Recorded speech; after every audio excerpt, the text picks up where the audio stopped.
cover ito ng ating magneto kung saan makikita natin yung stator or source coil ng ating Lipan motorcycle. Yan, Lipan brand po siya.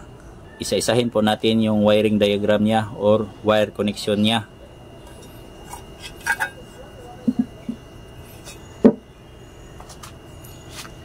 Yung kanyang stator ay may 4 na wire. Yung kulay white, yellow, blue na may stripe na white, at saka black na may stripe na red. Itong dalawa, ito yung papuntang regulator, voltage regulator.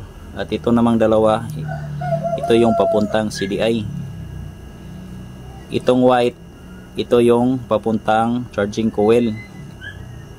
Yung yellow, ito yung papuntang light coil.